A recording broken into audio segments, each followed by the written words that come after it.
बरसाना गांव में एक बहुत बड़ा सेठ रहता था। उसके पास धन की कोई कमी नहीं थी। बड़े बड़े व्यापार थे और 3 होनहार बेटे भी थे। लेकिन फिर भी उसके मन में एक गहरी तड़प थी जो उसे दिन रात सताती रहती थी। वो हमेशा एक बेटी की चाह करता था। जब भी वो अपने पड़ोसियों को अपनी बेटियों के साथ प्यार से बात करते देखता तो उसका मन भर आता था। जब उसकी पत्नी का देहांत हो गया तो उसका ये दुख और भी गहरा हो गया। अब तो लगता था जैसे घर में कोई स्त्री की आवाज ही नहीं है। बेटे अपने काम धंधे में व्यस्त रहते थे, बहुएं भी अपने अपने कामों में लगी रहती थीं, और सेठ को लगता था कि उसके जीवन में कुछ बहुत अधूरा है। वो अक्सर सोचता था कि अगर एक बेटी होती तो वो उससे अपने दिल की बातें कह सकता, उसे प्यार से खिला पिला सकता और उसकी मासूम हंसी से घर गूंज उठता। ये सोच सोचकर वो बहुत परेशान रहने लगा। एक दिन एक बुजुर्ग पंडित जी उसके घर आए।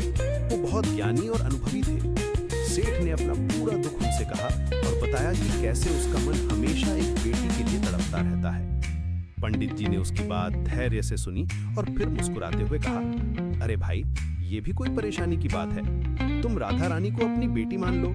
हमारे जीवन में जिस चीज की कमी होती है उसको भगवान ही पूरा कर सकते हैं। देखना, तुम्हें ये अभाव कभी नहीं सताएगा। भगवान के सामने सच्चे मन से जो भी मांगा जाता है वो जरूर मिलता है। सेठ को ये बात बहुत अच्छी लगी। उसे लगा जैसे उसके मन की गांठ खुल गई हो। उसने तुरंत राधा रानी की एक बहुत सुंदर मूर्ति घर लाकर रखी। वो रोज सुबह उठकर सबसे पहले राधा रानी को प्रणाम करता, उन्हें स्वादिष्ट खाना अर्पित करता और शाम को उनसे अपने दिन भर की सारी बातें कहता था।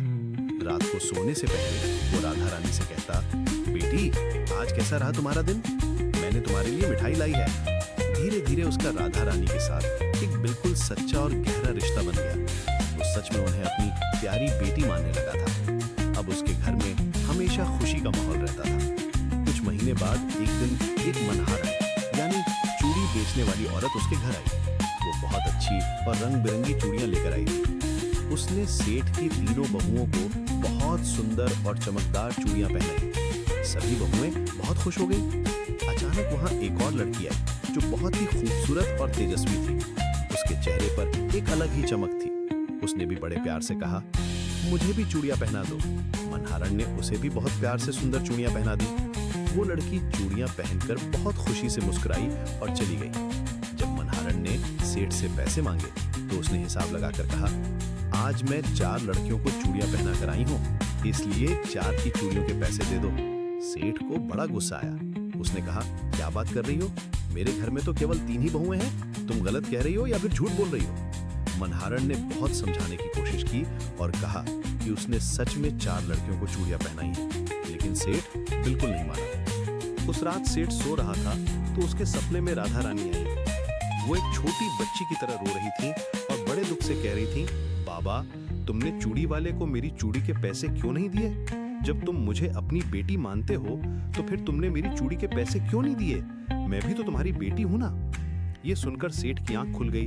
उसे तुरंत समझ आ गया कि वो चौथी लड़की कोई और नहीं बल्कि खुद राधा रानी थी जो उसके घर आई थी। सुबह होते ही सेठ बहुत परेशान होकर उस मनहरण को ढूंढने निकला। जब वो उसे मिली तो सेठ की आंखों में आंसू थे। उसने हाथ जोड़कर कहा, बहन, माफ करना, मैंने तुम्हारी बात नहीं मानी। ये सोने के सिक्के ले लो, मुझसे बहुत बड़ी गलती हुई है। मनहरण को कुछ समझ नहीं आ रहा था। तब सेठ ने पूरी कहानी बताई कि कैसे राधा रानी उसके सपने में आई और कैसे उन्होंने अपनी चूड़ी के पैसे मांगे। ये सुनकर मनहरण की आंखें चमक उठी। उसने बड़ी खुशी से कहा, अरे वाह, तो वो इतनी खूबसूरत और तेजस्वी लड़की राधा रानी थी। मैंने तो सोचा था कि कोई रिश्तेदार होगी। सेठ ने कहा, तुम बहुत भाग्यशाली हो जिसको राधा रानी के साक्षात दर्शन हुए हैं। मैं इतने दिनों से उनके दर्शन को तरफ रहा हूँ और तुमने एक ही बार में उनके दर्शन कर लिए। लेकिन मनहरण ने सोने के सिक्के वापस कर दिए। उसने बड़ी भावुकता से कहा, जब मुझे खुद राधा रानी के ही दर्शन हो गए हैं तो इससे ज्यादा मुझे और क्या चाहिए?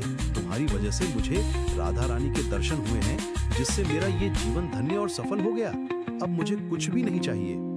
ये कहानी हमें ये महत्वपूर्ण संदेश देती है कि जब हम सच्चे मन से भगवान को पुकारते हैं तो वो